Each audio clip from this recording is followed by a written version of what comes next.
Hey, what's happening, guys? What's going on YouTube? Good morning, everybody. You guys have tuned into Rules for Rebels. I got my morning coffee here. I got a few minutes to kill, and I figure we would knock out a video. In today's video, we're going to be talking about Elon Musk and Twitter plan on charging Twitter users with the verified blue checkbox.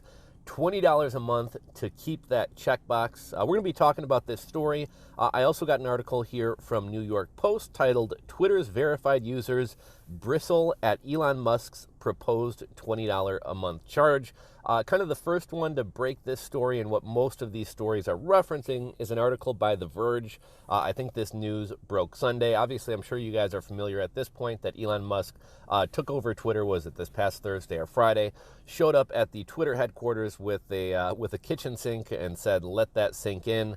I think in the coming months, we're going to hear a lot more from Twitter, not only on big changes and improvements that the platform's making, but I think there's also going to be more court battles with Twitter as more information comes out with, Elon learning about all the bot activity on Twitter. And another story that nobody's really talking about that is a huge story. I'll link to this story down below. An article just broke from the Intercept. Now, I have a feeling that the Intercept's been sitting on this article for quite a while, and the only reason that they're publishing it is because Elon Musk purchased Twitter. Elon Musk now has access to this information. This information is going to come out. You guys remember a few months back, or within the past year, when the Biden White House was going to roll out like a disinformation board, like a government board to work with social media to crack down on disinformation, and everybody came out and was super upset with it and was like, this is like really 1984. This is very dystopian, that the sitting president and the White House are going to basically decide what information we can consume and what information we can't consume. It was quickly shut down after that. I think everybody knows that government works with social media to push certain narratives. We saw that with the Mexican beer cough. We saw that with the thing in your arm in response to the Mexican beer cough. We've learned that numerous politicians and health officials, I know there recently came out that a health official out of New York was purposely inflating childhood hospitalization rates to make people more scared so that more people would have their kids get the thing. So it's not really a secret that the government works with social media companies to push certain narratives. On Joe Rogan recently, we learned that the Hunter Biden laptop story was essentially squashed when the FBI came to Facebook and told him not to push the story. But this article from the Intercept reveals, and we've learned from Elon Musk and Twitter leaks, that essentially what's been happening is the DHS had a little sub-organization. I believe it was called CISA, C-I-S-A or S-I-S-A or something like that. And basically they met with DHS and the FBI and White House officials on a weekly basis to basically talk about censoring and shutting down certain stories and pushing other information. This is like really creepy, really dystopian, really wrong. We've also learned that when it was announced that Elon Musk was buying Twitter, that the Vijaya, the head censor and somebody high up in the legal counsel at Twitter began crying, likely because it was going to come out that she was having meetings with DHS and the FBI on a weekly basis about how to censor information and push certain information. And it's kind of interesting that the social media networks, the tech companies, the White House, and the left, who seem to be super concerned about misinformation and disinformation and election interference, are the ones who not only are pushing misinformation, disinformation, and election interference, but actually have departments set up and have weekly informations to push this disinformation and misinformation. But I've gotten a little bit off topic. Let's kind of get back to the Twitter charging verified users. Another big change that might be coming. I don't know how many of you guys remember the social media platform Vine. It was basically like an early TikTok, although I believe those videos were only 6 seconds or 8 seconds long. But that was essentially TikTok before TikTok was around. It's being rumored that Elon Musk and Twitter are going to bring back Vine. Would be cool to have kind of a U.S. competitor to TikTok. Also, while I highly doubt TikTok will be shut down, for years there's been rumblings about TikTok being shut down in the U.S. And if that were to happen, Vine and in turn Twitter, who owns Vine, would likely kind of be the next social media platform to rise up if they did it right. Now let's talk about Twitter verified badges or blue check marks. So the blue check mark is basically given out to politicians, public officials, famous people, celebrities, musicians, content creators and notable people. And kind of the stated reason for having blue check boxes is so people can't, we know that these accounts are verified. We know that the person behind the account is really the celebrity or content creator or politician, and you can't have fake accounts pretending to be that person. This is a huge problem on YouTube and Twitter as well, especially people, it happens to everybody, but especially people in the finance and crypto spaces. Take somebody like Graham Stephan or The Modern Investor, a big crypto channel. A lot of these accounts or channels on both YouTube or Twitter have people who set up accounts pretending to be them. They seem like they're the official account of the person, and then they'll say things like, send me 1 Bitcoin and I'll send you 2 Bitcoins back, and inevitably some idiot will send 1 Bitcoin to this supposed Graham Stephan account. They won't wind up getting their 2 Bitcoins back, and then they'll eventually realize, like, oh shit, this was a scam. That wasn't really Graham Stephan, as if Graham Stephan would be doubling everybody's Bitcoin for them for free. But that's a huge problem on both YouTube and Twitter, and that's kind of where having handles or where having a blue checkbox comes in. YouTube recently rolled out a feature called YouTube Handles. If you have a YouTube channel, you might want to check your email or check your account and see if you can create your handle. If you have a fairly established channel, they will reserve your handle for you. I know they reserved @RulesForRebels for me. In the past, your YouTube channel, even though you could get to your YouTube channel by doing like youtube.com/RulesForRebels, a lot of times you're basically, to get to your YouTube channel would be just some weird collection of letters and numbers.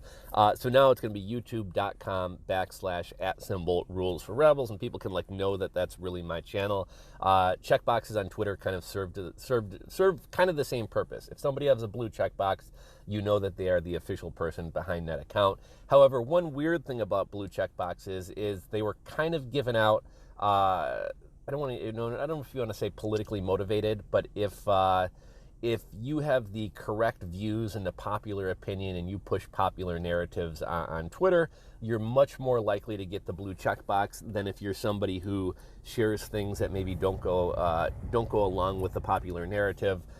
If you are on the right politically, if you're conservative, if you're Republican, if you're libertarian, you're much less likely to get a blue checkbox than if you're somebody who's on the left. And I don't spend a lot of time on Twitter, but when I go on Twitter, I'll see somebody with a blue checkbox and I'll be like, I have never heard of them. Who the fuck is that person? And then I'll go visit their profile, and it'll be like, BIPOC trans barista activist, and they got the Ukrainian flag, and they got the shot, and they got the the BLM fist, and they kind of got all that going in their profile, and it kind of shows that these Twitter checkboxes are given away to people who kind of toe the company line and kind of push popular narratives.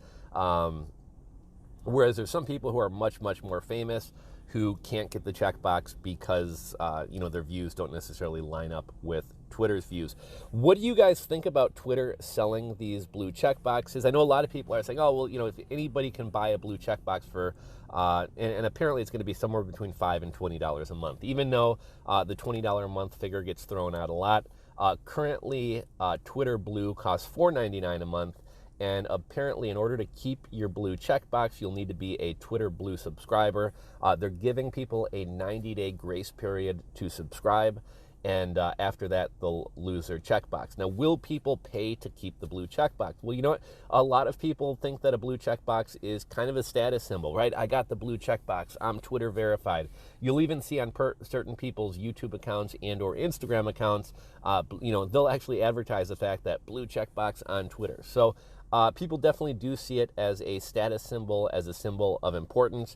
And I think a lot of people will pay to keep that blue checkbox, despite people bitching and moaning and crying online about how they won't pay and Twitter should actually be paying them.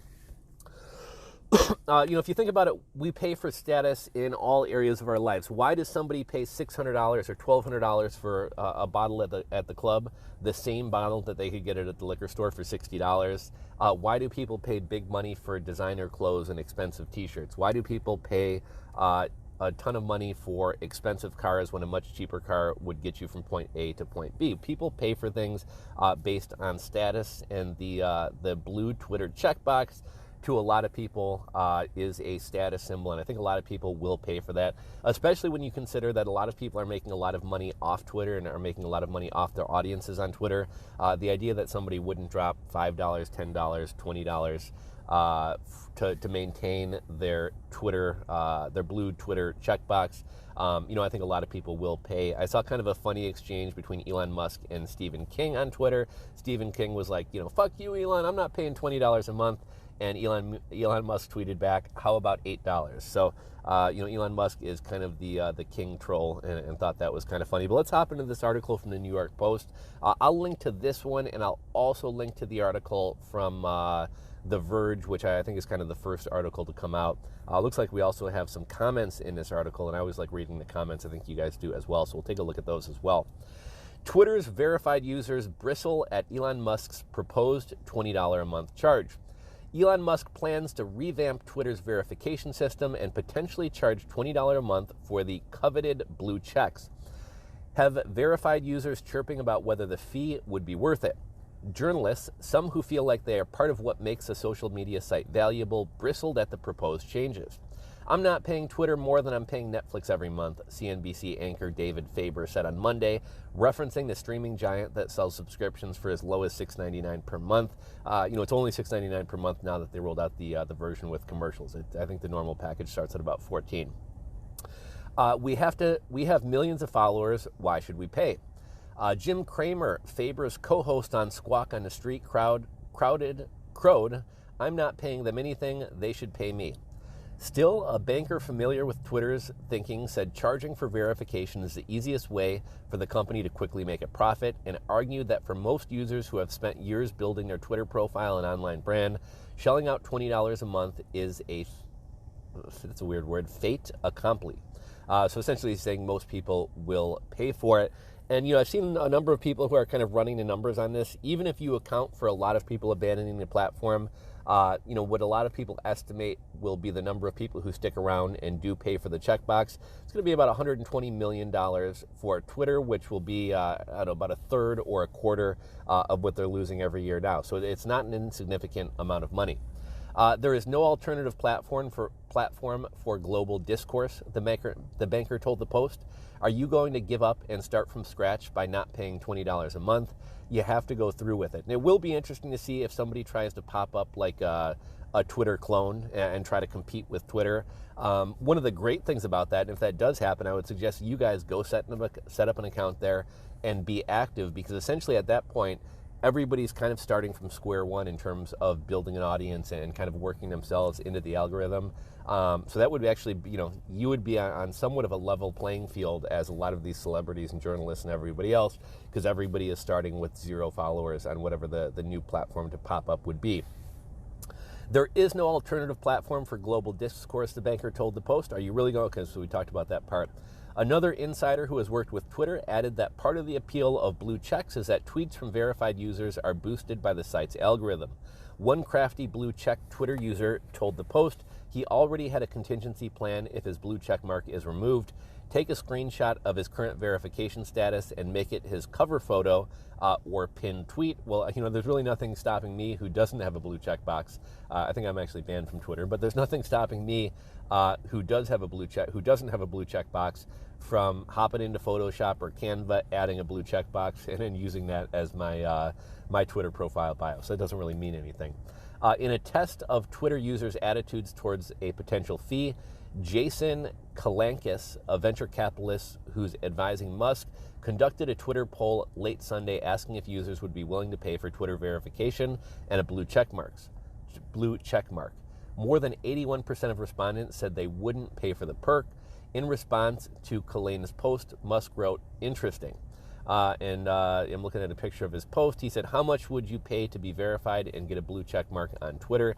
$5 a month, $10 a month, $15 a month, or wouldn't pay. And it looks like that's the end of the article. We'll take a look at the comments here in a second. One thing I imagine a lot of you guys are wondering about is, can anybody pay for a blue check box? Now, we're not really sure how this is going to work out. I know one of Elon Musk's kind of big goals for Twitter was to get rid of a lot of the bot activity and maybe try to find a way to verify people. So maybe he would open it up to everybody. I think more than likely how this is going to wind up playing out is if you currently have a blue checkbox, to continue to maintain it, you will need to buy a Twitter Blue subscription, which is going to be somewhere between $5 and $20 a month. We don't know what that's going to be, but it's not necessarily open to everybody on Twitter to be able to buy a blue checkbox. It's basically the people who would be able to get it anyway, or who previously would have been able to get the blue checkbox can still get it, but they will, or can still maintain it, but they will have to pay that money. Let's take a look at the comments in this article.